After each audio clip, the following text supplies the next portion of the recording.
आर्हत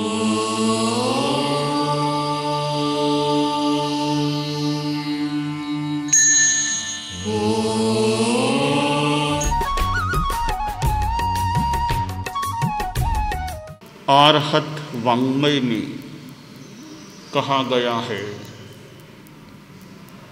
पुरिसा अत्तानमेव अभिनिगिद्ध एवं दुःखापमुख्यसे। प्रश्न है कि प्राणी आदमी दुख से मुक्त कैसे हो सकता है। प्राणियों को दुख अप्रिय है और सुख प्रिय है। प्राणी दुख से मुक्त होना चाहता है और सुखी बनना चाहता है। तो दुख प्रमोक्ष, दुख मुक्ति कैसे हो सकती है। शास्त्रकार ने एक रास्ता बताया है प्रस्तुत सूत्र में। वह रास्ता है आत्मनिग्रह। अत्तानमेव अभिनिगिद्ध, अपने आप का ही अभिनिग्रह करो, अपने आप पर कंट्रोल करो, आत्म संयम करो। बस दुख से मुक्त हो जाओगे। स्वयं का संयम करो। यह स्वयं का संयम, आत्म संयम मार्ग है दुख मुक्ति का। अपने शरीर का संयम हम रखें, वाणी का संयम रखें, मन का संयम रखें। शरीर संयत है, वाणी संयत है और मन संयत है तो दुख मुक्ति प्राप्त हो सकेगी। असंयम दुख का एक कारण है।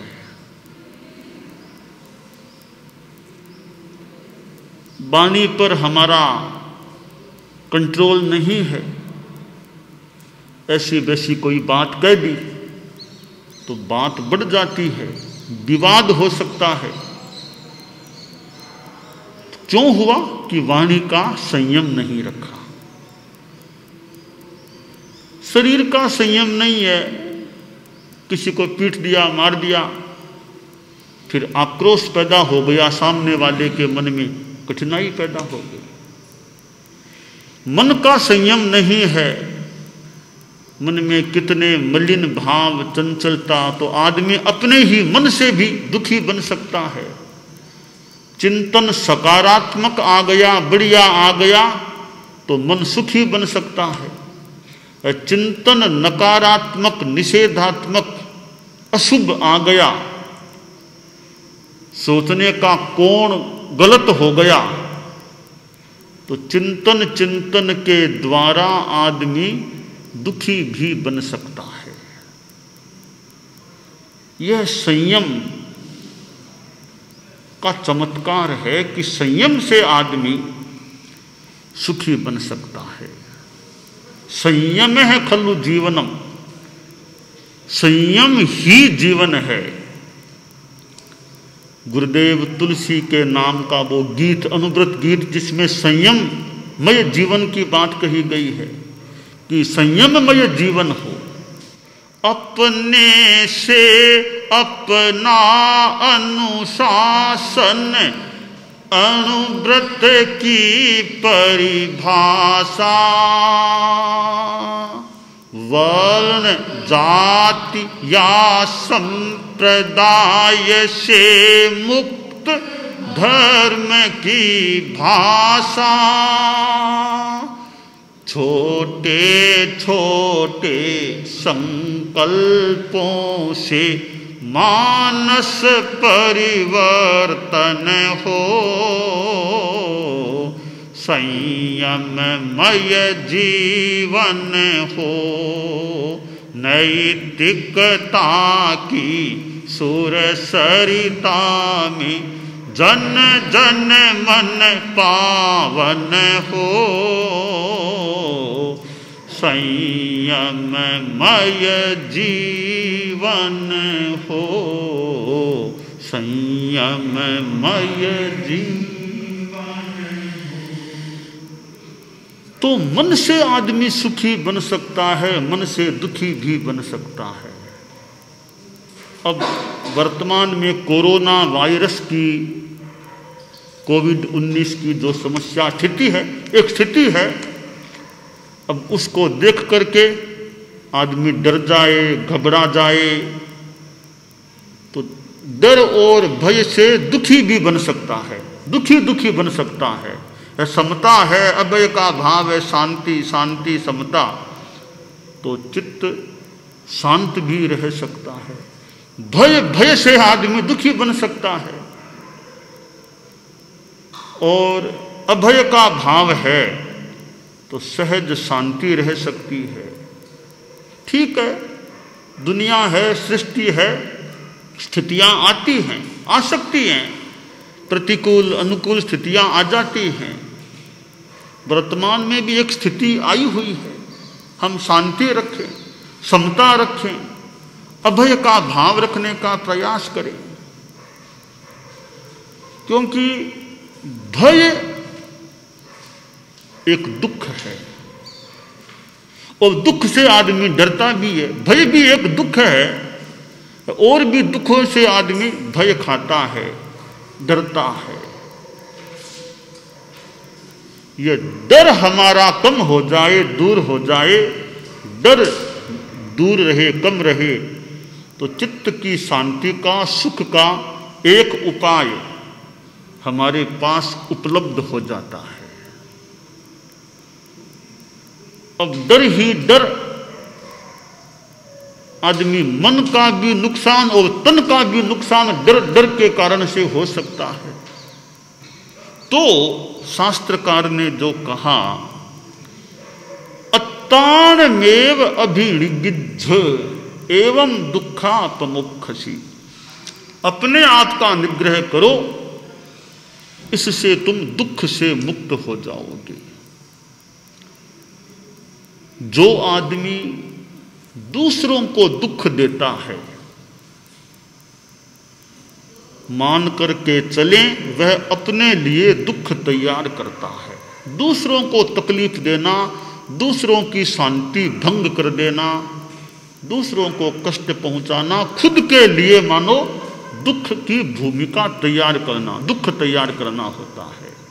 तो हम दुख नहीं चाहते, तो हम दूसरों को दुखी बनाने का भी प्रयास न करें। जो व्यवहार हम दूसरों से नहीं चाहते, वह व्यवहार हम भी दूसरों के लिए न करें। मुझे कोई गाली दे तो मान लो बुरा लगता है, तो मैं भी किसी को गाली न दूं। मुझे कोई मारे पीटे तो कष्ट होता है, तो मैं भी किसी को मारूं पीटूं नहीं।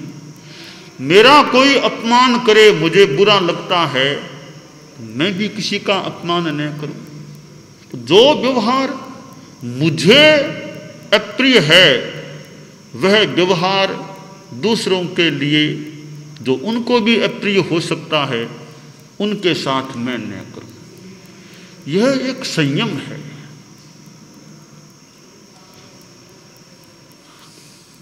दो कछुए थे, संयम की असंयम की बात है। नदी के किनारे आए हुए थे, नदी के बाहर आ गए, दोनों साथ साथ रहते थे। और एक श्रृगाल ने देखा, रे कछुए घूम रहे हैं, इन पर आक्रमण करूं। कछुओं ने देख लिया कि श्रृगाल अब आ रहा है। दोनों सावधान हो गए और अपने शरीर के अवयवों को अंदर संकुचित कर लिया, डाल लिया।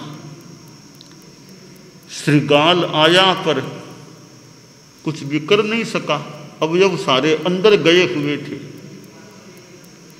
कुछ समय बीता, एक कछुए ने सोचा कि अब इतनी देर हो गई, वो चला गया होगा, अब तो वापस बाहर निकाल लो। दूसरे ने सोचा कि उसका भरोसा नहीं करना है, श्रृगाल का भरोसा नहीं करना, अभी संयम ही रखना है, अवयवों को अंदर ही रखना है। सुगुप्त कच्छप था, अवयवों को बाहर नहीं निकाला। दूसरे ने सोचा कि अब तो क्या है, निकाल लो बाहर, अवयवों को बाहर निकाला। और वो श्रृगाल पास में खड़ा था, तत्काल दबोचा, उसको आक्रमण कर दिया, क्योंकि संयम नहीं रखा था। तो संयम रखने वाला व्यवहार की भाषा में भी, दुनिया में भी सुखी रह गया, संयम न रखने वाला दुखी हो गया, कष्ट में आ गया, प्राण हरण तक यूं हो सकता है। तो यह संयम असंयम की बात है। आदमी जितना त्याग करे, त्याग है वो संयम है। आप लोग गृहस्थ हैं, गार्हस्थ्य में रहने वाले हैं, गार्हस्थ्य में भी जितना हो सके त्याग करो, त्याग संयम।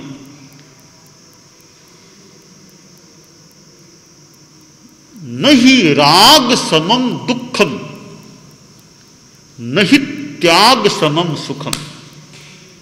राग के समान दुख नहीं है और त्याग के समान कोई सुख नहीं है। त्याग में सुख होता है। त्याग करो। देखिए, आपने नाश्ता कर लिया, अब भोजन मान लो 12 बजे के बाद करना है, तो नाश्ता हो गया, भोजन में अभी 3-4 घंटा का विलंब है, 12 बजे बाद भोजन है, तो नाश्ते के बाद आपने 3 घंटा त्रिविहार चौविहार जैसी सुविधा हो त्याग कर दिया, तो एक आपके त्याग हो गया। फिर आपने खाना खा लिया, लंच हो गया, अब शाम का खाना देरी है, अनुकूलता है, फिर 3 घंटा त्रिविहार त्याग कर दिया, त्याग हो गया। तो यों आसानी से त्याग हो सकता है। अब रात को सोना है, 10 बज गए हैं, अब 10 बजे के बाद भी अगर चारों आरों का त्याग कर दें, एक त्याग हो जाएगा। अभी मान लो 1 घंटा मौन किया जा सकता है, या तो ऐसे ही मन में भावना की बिना मतलब तो मुझे बोलना ही नहीं है, या 1 घंटा बोलने का त्याग कर दिया, 1 घंटा आपका वाणी का अच्छा संयम हो गया। इसी प्रकार कपड़ों आदि में भी इतने कपड़ों से ज़्यादा एक ब्रश में काम नहीं लेना है, बस है जितने हैं या इतनी सीमा से ज़्यादा अब काम नहीं लेना, संयम हो जाएगा। तो यूं बात बात में संयम, जितना संयम हो सके, उपभोग परिभोग का संयम, इच्छाओं का संयम, इतने से ज़्यादा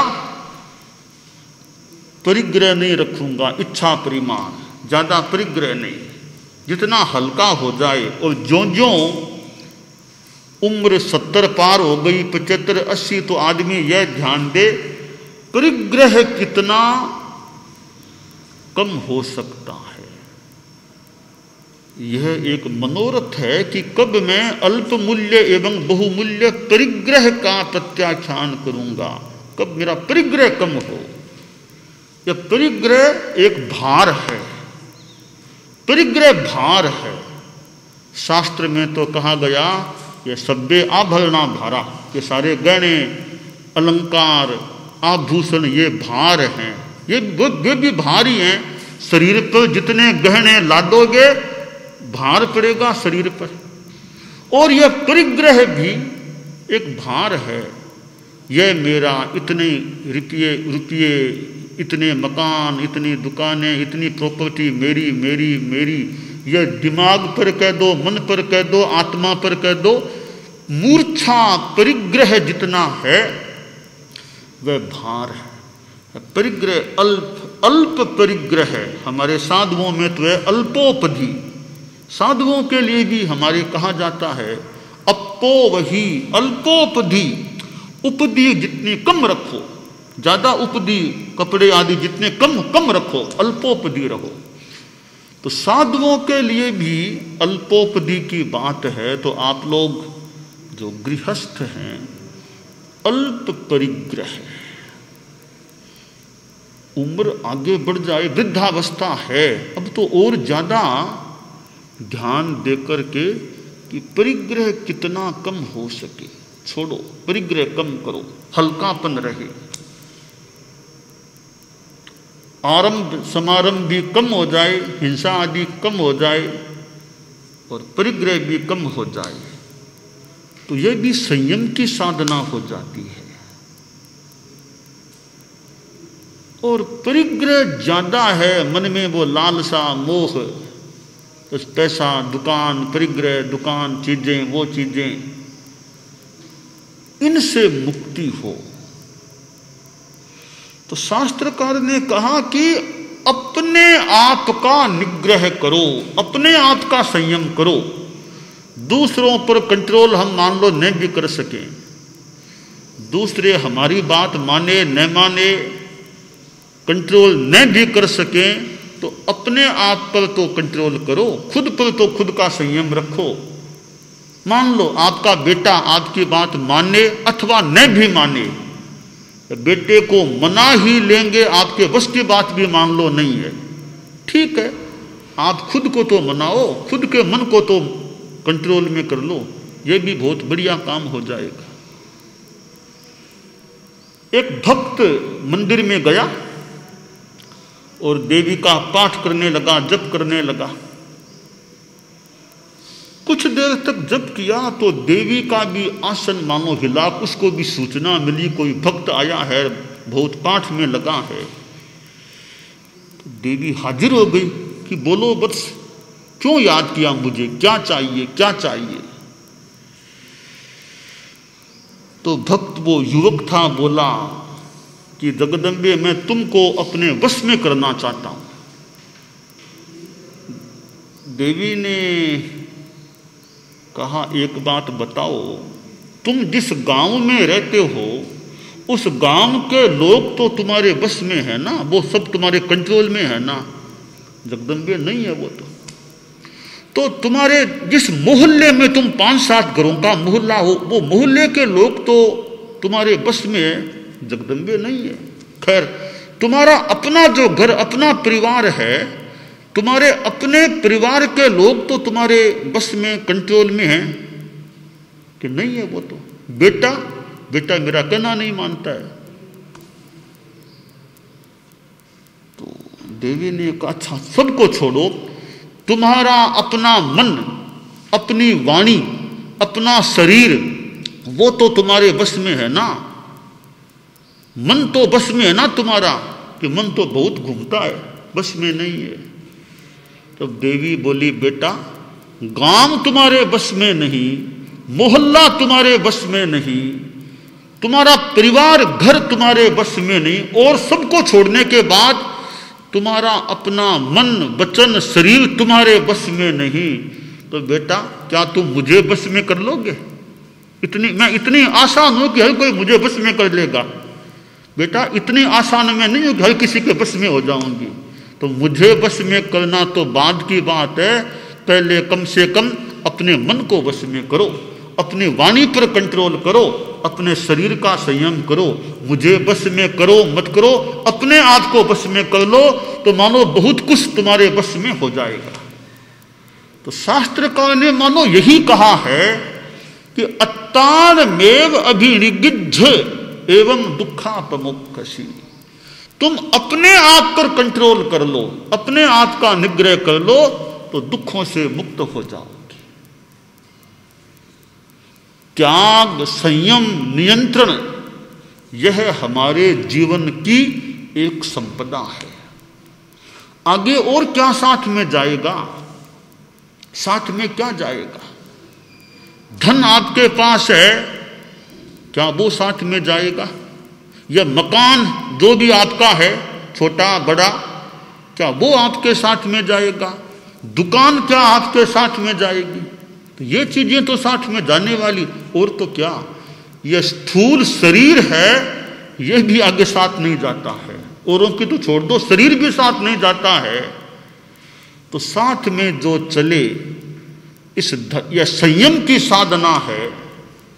संयम की साधना का फल प्रभाव वो साथ में जा सकेगा। त्याग तपस्या संयम की साधना है, वो साथ में उसका फल, उसका प्रभाव, उसकी निष्पत्ति वो साथ में जा सकती है। कर्म साथ में जाते हैं, पुण्य पाप के कर्म साथ में जाते हैं। पाप भी साथ में जाता है और पुण्य भी साथ में जाता है। हम यह ध्यान दें कि साथ में तो दोनों ही जाने वाले हैं। तो पाप को जितना छोड़ सके, पाप ज्यादा साथ में न जाए। पुण्य तो मान लो जाएगा, मान लो जाएगा, पाप साथ में न जाए, क्योंकि पाप दुर्गति में ले जाने वाला है। तो पाप से जितना बचा जा सके, पाप से बचने के लिए हम जितना संयम रखेंगे, मन वचन काय पर कंट्रोल रखेंगे, तो पाप से बचाव हो सकेगा। काफी यथासंभव जितना हो सकेगा बचाव हो सकेगा। तो यह आत्मनिग्रह की बात है, यह अपने आप में महत्वपूर्ण है। आप देखिए, हम बैठे हैं, 5 मिनट भी हमारे हाथ स्थिर रहते हैं क्या? देखिए, 5 मिनटों में हम बैठे हैं, सामान्यतया हमारे हाथ हमारे पांव भी कितने इधर उधर हो सकते हैं। हम सलग से प्रयास करें, अनावश्यक मेरे हाथ पांव भी चंचल न रहे। एक संयम का अभ्यास है। मेरी वाणी से कट्टू जबान न निकले, दूसरे को कष्ट पड़े ऐसा गुस्से में आकर के कट्टू न बोलो। आप आपके घर में परिवार में रहते हो, ध्यान दो, दिन रात में किसी को कट्टू बोलने का काम पड़ता है या नहीं? आपके पोते होंगे, बेटे होंगे, और भी परिवार के लोग हैं, पिता हैं, चाचा हैं, दादा, कोई भी है, आपकी जबान से कट्टू कठोर वचन निकलता है या नहीं? अगर ध्यान दें, प्रयास करें कि मैं कट्टू जबान के प्रयोग से बचूं, लक्ष्य बना के प्रयास करें, तो वाणी पर कुछ संयम हो जाएगा। यूँ व्यवहार में हम और साधना में विकास करें, संयम करें, तो आत्मनिग्रह होने से दुख मुक्ति प्राप्त हो सकती है। दानान सेठम अभय पयानम सच्चे सुया अणवज्जं वयन्ति तवेशुया उत्तम बंभचेरम लोगुत्तमे समणे नाय पुत्ते। अरहंता मंगलम सिद्धा मंगलम साहु मंगलम केवली पन्नत्तो धम्मो मंगलम। अरहंता लोगुत्तमा सिद्धा लोगुत्तमा साहु लोगुत्तमा केवली पन्नत्तो धम्मो लोगुत्तमो। अरहंते शरणं पवज्जामि सिद्धे शरणं पवज्जामि साहु शरणं पवज्जामि केवली पन्नत्तं धम्मं शरणं पवज्जामि।